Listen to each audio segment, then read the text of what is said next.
जय महारुद्र, जय माँ काली, जय हो। हम आपका इस चैनल में तहे दिल से स्वागत करना चाहेंगे। आज एक शक्ति के बारे में बता रहा हूँ, जो कि शक्ति बहुत बड़ी है और बहुत ही विस्तृत है, और इस शक्ति से कोई उलझना नहीं चाहता तंत्र में, पूरे तंत्र में। तो ये शक्ति जो है क्रोध भैरव है। क्रोध भैरव बहुत ज़्यादा पावरफुल है। जो वैदिक रीति रिवाज है उसमें जैसे दंड देते हैं शनिदेव, या न्याय के देवता या दंड के देवता शनिदेव कहलाए जाए, तो सेम तंत्र में दंड के देवता या न्याय के देवता क्रोध भैरव कहलाते। अब क्रोध भैरव क्या है? जो भी शिव से उत्पन्न है उसको भैरव बोला जाता। अगर आप भी शिव से उत्पन्न हो तो आपको भैरव कहा जाएगा।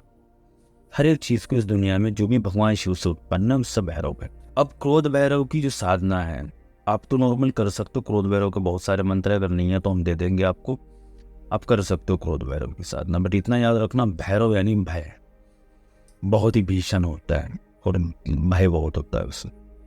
बंदा जो है ना, एक बार भैरव कर लिया उसने, इस दुनिया में वो किसी से नहीं डरता, किसी चीज से नहीं डरता, क्योंकि उसका जो भय है मर चुका है, डर जो है मर चुका है। मतलब उसको उस लेवल तक डर दिखाया जाता है उस साधना। तो अब मैं बताता हूँ क्रोध भैरव किस इंसान को करना चाहिए और कब करना चाहिए।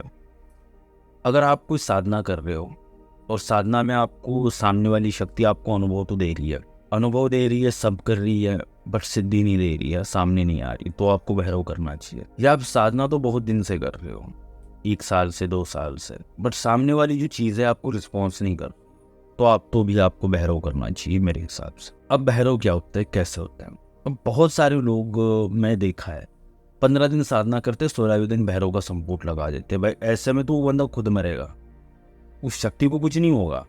शक्ति जो है अपना कुछ ना कुछ सफाई दे के निकल जाएगी। इसने यहाँ पर ये गलती करी थी, या इस दिन ये माला का जो माला वो ऐसे कर रहा है, ठीक है, जो भी ऐसे माला कर रहा है वो, तो सीधा बोलेगी ये उंगली लगी थी माला में, ठीक है, तो इसलिए मैंने वो माला नहीं पकड़ी, है ना। और भाई उतना आप सब कुछ कर रहे हो तो कोई ना कोई छोटी ना छोटी आपकी एक गलती निकल जाती है। अब मैं बताता हूँ भैरव करने का सही तरीका। सबसे पहले आप साधना करो, जो आपको साधना करनी, सीधा करो। मान के चलो 21 दिन की साधना है, और उस साधना में आपको रोज का 50 माला जाप करना। मान के चलो आपने रोज 50 माला जाप करना है बिना कोई गलती के, ठीक है। और अगर सिद्धि नहीं मिलती आपको तो फिर आगे क्या करना है? आपको कुछ नहीं करना है।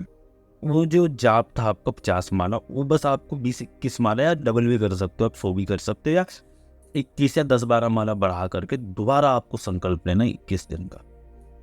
फिर वो दोबारा आपको जो भी आपने 10-20 माला बढ़ाई है ना, उसके साथ दोबारा आप साधना करो। फिर भी नहीं आई चीज़, ठीक है, कोई बात नहीं, अनुभव दे रही है, नहीं दे रही है, कोई दिक्कत नहीं है, ठीक है।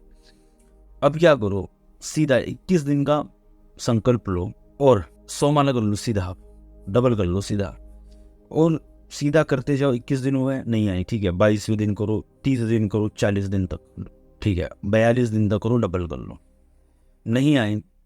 अब भाई साहब लगा सकते हो आप क्रोध भैरव का संपुट, क्योंकि अब इन चीज़ों में आपकी गलती तो हुई नहीं है। क्रोध भैरव ये शक्ति आपको ये भी बोल सकती है कि सामने वाले की ऊर्जा कम थी इसलिए मैं नहीं गई, ठीक है। बट अगर आप वो सब कुछ कर रहे हो, ऊर्जा कम थी तो भाई इतना सारा जाप करा हमने, तो क्रोध भैरव दोनों पक्ष देखेंगे। जब दोनों पक्ष देखेंगे क्रोध भैरव, तब आपको बताएंगे, शक्ति को बोलेंगे भाई तेरी गलती है तो उसको दंड मिलेगा, अगर आपकी गलती निकली तो आपको दंड मिलेगा मेरे भाई। तो कभी भी जो है क्रोध भैरव संपुट लगाने से पहले अब ये जो गलतियां हैं ना करें, ठीक है। तो ऐसे करे भाई, क्रोध भैरव का संपुट लगाए। और रही बात खुद क्रोध भैरव की साधना देने की, हम बहुत ही जल्द इस चैनल पर क्रोध भैरव की साधना देंगे। तो ऐसे ही वीडियोस देखने के लिए मैं लाइक करें, शेयर करें, सब्सक्राइब करें। जय महारुद्र, जय माँ काली, जय वो काल भैरव। फिर मिलेंगे जी अगले वीडियो में, तब तक के लिए जय महारुद्र।